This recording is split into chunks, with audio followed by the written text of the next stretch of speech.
नमस्कार, बहुत स्वागत है आप सभी का। मैं हूं आपके साथ पूजा सचदेवा। भारत और पाकिस्तान के बीच सीज फायर हो चुका है, यानी कि युद्ध विराम। लेकिन देश के प्रधानमंत्री ने यह क्लियर किया है कि यह युद्ध अभी स्थगित हुआ है, पूरे तरीके से खत्म नहीं हुआ। अगर पाकिस्तान ने फिर से कोई हिमाकत की तो शर्तों के साथ उसका जवाब देंगे। लेकिन इस बीच कई ऐसी खबरें हैं जो सोशल मीडिया पर भी आप सुन रहे हैं, या पाकिस्तान की तरफ से भी कुछ दावे किए जा रहे हैं, जिनकी हकीकत क्या है ये जानने समझने की कोशिश हम करेंगे। मेरे साथ मेरे वरिष्ठ सहयोगी अंकुर त्यागी इस वक्त चर्चा में मौजूद हैं। अंकुर जी, सबसे पहले एक खबर जो हम बहुत ज्यादा सोशल मीडिया पर देख रहे हैं कि जो पाकिस्तान के न्यूक्लियर एसेट्स हैं उनको कहीं ना कहीं नुकसान पहुंचा है। इस बारे में क्या आप दर्शकों को बताएं? देखिए, ये खबर काफ़ी सोशल मीडिया पे वायरल है। इसकी जो कंफर्मेशन है ना पाकिस्तान कर रहा ना इंडिया कर रहा ये, लेकिन दोनों सवाल इंडिया में जो हमारे एयरफोर्स के डीजीएमओ थे उनसे भी पूछा गया, एयर मार्शल ए के भारती से, और ये सवाल पाकिस्तान के जो डीजीएमओ हैं मिलिट्री के उनसे भी पूछा गया। तो किसी ने साफ जवाब नहीं दिया। लेकिन खबर क्या है? खबर ये है कि मीराना हिल्स पे, जिस पे हम किराना हिल्स पे, माफ़ कीजिए, किराना हिल्स पे जो हम अटैक की बात कर रहे हैं, जो सोशल मीडिया पे फुटेज अवेलेबल है उसमें तो दिखाई दे रहा है कि एक हिल है, उसके कोई एंट्रेंस पे अटैक हुआ है। फिर खबरें ये भी है कि उसके बाद कुछ रेडियो एक्टिव चीज़ें बाहर निकली हैं, और उसके बाद ये भी खबरें आई कि अमेरिका से एक प्लेन आया, कुछ एक्सपर्ट आए, फिर एक इजिप्ट से एक प्लेन आया, उसमें बोरोन आया। तो ये तमाम तरह की कहानियां हैं। हालांकि कंफर्मेशन तो नहीं है, पर जो एक तरह से ग्रेप वाइन है, वो ग्रेप वाइन ये है कि पाकिस्तान के कुछ न्यूक्लियर जो वेपन थे उनको डैमेज पहुंचा है। और ये जो अटैक हुआ है, ये अटैक वहाँ पे हुआ है डेरा रहीम खान एयरबेस के पास, जो ये किराना हिल है, वहाँ पे करीब 5 से 6 न्यूक्लियर वेपन उनके रखे गए थे। हाँ। तो और वहाँ अगर पे मैं अंकुर जी गलत नहीं हूँ तो ये भी कहा जा रहा है कि जो युद्ध विराम की स्थिति बनी है वो इसी वजह से बनी है। हाँ बिल्कुल, किससे कहानी यही है। कहा यह जा रहा है कि जो युद्ध विराम हुआ है उसकी वजह यह है कि जब बातचीत चल रही थी उस दौरान युद्ध विराम की शुरुआत हो चुकी थी वैसे, बट सडनली इंडिया की एयरफोर्स ने 2.5 घंटे में कुछ ऐसा तांडव मचाया पाकिस्तान में कि जो बड़े बेस थे, यानी कि सरगोदा में F-16 की एक स्क्वाड्रन है, फिर उसके बाद जो है यार रहीम खान एयरबेस, वहाँ पे अटैक हुआ। तो उस दौरान जो हिट करना था इंडियन एयरफोर्स को टैक्टिकली स्ट्रेटजिकली, वो वहाँ हिट कर दिया। तो अब हुआ कि किराना हिल्स पे इनके stocks in the sense weapon थे न्यूक्लियर एसेट के, तो वहाँ भी अटैक हुआ।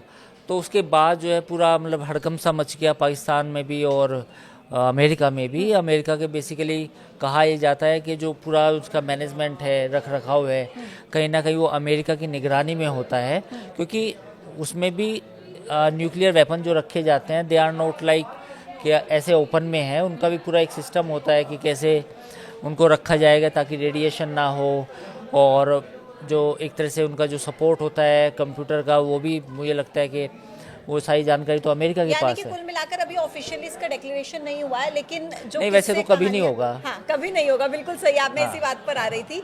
लेकिन जो हम स्थितियां देख रहे हैं, या जिस तरीके से सीज फायर को लेकर कहा जाता है, वहां से शुरुआत की जाती है, तो ये इसी तरफ इशारा करते हैं कि ऐसा कुछ हो सकता है। कुछ तो हुआ है बेसिकली। हाँ, लास्ट डे जिस दिन ये सीज फायर तो नहीं बोलेंगे, ये अंडरस्टैंडिंग हुई इंडिया और पाकिस्तान के बीच में, उस दिन लास्ट में इंडियन एयरफोर्स ने जो तांडव मचाया पाकिस्तान में, वो देखने लायक है, क्योंकि उनका एक हैंगर जो था वो भी हिट हुआ। उस हैंगर में साब का एक ट्रेनिंग विमान था, और उस ट्रेनिंग विमान की जो कीमत है वो करीब $55 मिलियन की है।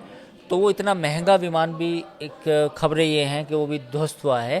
तो लास्ट के जो 2.5 घंटे थे, वो ढाई घंटे पाकिस्तान को इतने भारी पड़े कि अब उसका जो डैमेज हुआ है उसको काउंट किया जा रहा है।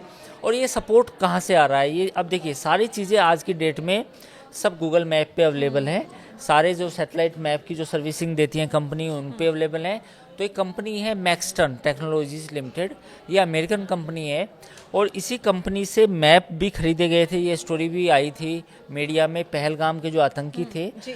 जो लास्ट ईयर ये प्लान किया गया था, तो मैक्सटन से ही ये खरीदे गए थे जी। मैप्स पहलगाम के पूरे एरिया के। तो अब उसी मैक्सटन कंपनी के जो अब नए सैटेलाइट इमेज रिलीज़ हो रहे हैं, उसमें साफ तौर पे पता चल रहा है कि जो यार रहीम खान और जो सरगोदा एयरबेस पे जो डैमेज हुआ है वो बिफोर एंड आफ्टर दोनों की फोटो दिखा रहा है। ठीक है।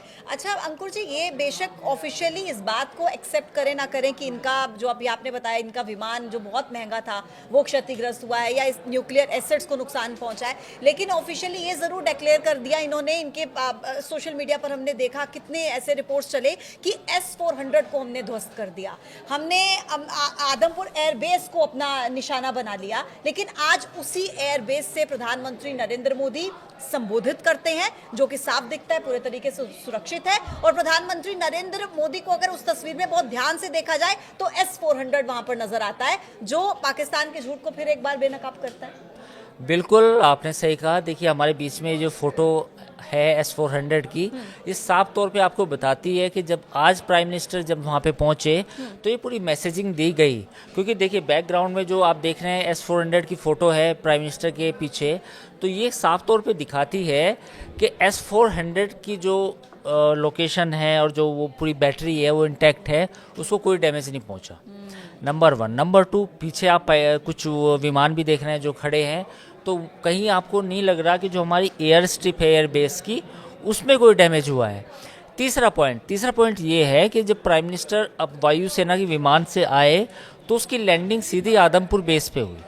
तो अगर स्ट्रिप खराब होती तो 2 दिन में तो रिपेयर नहीं होती। बिल्कुल सर। कोई भी स्ट्रिप में अगर आप कोई मिसाइल मारेंगे, गड्ढा होगा वो कम से कम 40 फुट का होगा, फिर उसको आप रिपेयर करेंगे तो कम से कम 8 या 10 दिन तो मिनिमम लगेंगे। ये मैं मिनिमम टाइम बता रहा हूँ, वैसे तो महीना लगता है क्योंकि वो एयर स्ट्रिप इतनी वो नहीं होती कि वो ऐसी मिट्टी डाल दी गई। तो पॉइंट इज़ कि अगर एयर स्ट्रिप डैमेज होती तो जो प्रधानमंत्री का जो विमान है वो आज आदमपुर बेस पे नहीं उतरता, लैंड नहीं करता। तो पॉइंट इज़ कि जो पाकिस्तान ने सैटेलाइट इमेजेस दिखाई, जो उनके जो वायुसेना के अधिकारी थे उन्होंने जो इमेज दिखाई वो बिल्कुल एक जाली इमेज थी, उसमें कोई दम नहीं था। तो ये भी एक अनदर उनका झूठ सामने आया। एक आखिरी सवाल पर आपका मैं कमेंट चाहूंगी। जो पाकिस्तान ने चाइना वाला माल यूज किया है, चाइना के जो हथियार इस्तेमाल किए हैं, उन पर आप क्या कहेंगे? देखिए इसमें 2 चीज़ें हैं। सबसे पहले कुछ लोगों ने सोशल मीडिया पे ट्रोल किया राफेल को, तो उनकी कंपनी है जो फ्रांस में लिस्टेड है कि उसके शेयर गिर रहे हैं। आज कम से कम 3 चाइनीज़ कंपनी के जो शेयर थे वो गिरे, मतलब उनमें गिरावट देखने को मिल रही है और अच्छी खासी गिरावट है। ऐसा नहीं है कि ये कम गिरावट है, मैं उनके नाम भी पढ़ने की कोशिश करूँगा। तो जो पहले फ्रांस की बात की जा रही थी कि फ्रांस के जो राफेल बनाने वाली कंपनी है उसके शेयर गिरे हैं, तो अब ऐसा लग रहा है कि चाइनीज़ कंपनी के शेयर क्यों गिरे। वो इसलिए गिरे क्योंकि जो चाइनीज़ मिसाइल यूज़ हुई, जो एयर टू एयर मिसाइल थी, जो उसमें प्लेन से फायर की गई, वो हिट नहीं की क्योंकि वो खेतों में मिली। उसके फ़ोटो सबने देखे सोशल मीडिया पे, और वो इधर उधर गई तो उसका भी फ़ायदा है। तीसरी बात यह है कि जो रडार बनते हैं चाइनीज़, उनमें भी कोई दम नहीं निकला। तो जो कंपनी है जो आज जिनके डिफेंस स्टॉक्स गिरे हैं उनके नाम में AVIC चेंगडू एयरक्राफ्ट, और एक दूसरी कंपनी है जुजोवो होंगडा, और एक तीसरी कंपनी है GS चाइना डिफेंस इंडेक्स। तो ये तो बेसिकली इंडेक्स है, तो say like index fund. So these are the 2 companies और एक ही इंडेक्स फंड। इसमें गिरावट देखने को मिली है और करीब इसमें 8 से लेके 8%, 6% और करीब 3% की गिरावट देखने को मिली है इंडेक्स फंड में भी डिफेंस के। तो चाइनीज़ पूरी दुनिया को पता चला है कि जो चाइनीज़ इक्विपमेंट है, रडार है, चाहे उनके एवियोनिक्स हैं, चाहे उनकी मिसाइल्स हैं एयर टू एयर, वो भी इतनी कामयाब नहीं रही है। कुल मिलाकर जो चीनी सामान के बारे में कहा जाता है कि चले तो चांद तक और ना चले तो शाम तक, तो ये जो दूसरी वाली लाइन है शाम तक चलने वाली, ये इस बार चीनी हथियारों के एवज में। और दूसरी बात ड्रोन्स की भी बात है। जो चाइनीज़ ड्रोन थे उनका कहीं इम्पैक्ट दिखना चाहिए था, if they are better than the American और जो दुनिया में यूज़ होते हैं। ठीक है, तो कुल मिलाकर आज हमने एक छोटी सी कोशिश की आपको ये क्लियर बताने की कि आखिर जिस तरीके से जो सोशल मीडिया पर आप खबरें पढ़ रहे हैं उनका एक्चुअल में उसका स्टेटस क्या है, ऑफिशियल डिक्लेरेशन हो या ना हो, लेकिन एक लाइन अंकुर जी की तरफ से जरूर दी गई जो आपको ये सोचने पर मजबूर कर देगी कि क्या वाकई पाकिस्तान में ऐसा कुछ हुआ है। इसी के साथ आज के इस वीडियो में इतना ही। कल फिर होगी मुलाकात एक नई वीडियो के साथ, तब तक के लिए आप देखते रहिए News 18 का डिजिटल प्लेटफॉर्म। नमस्कार।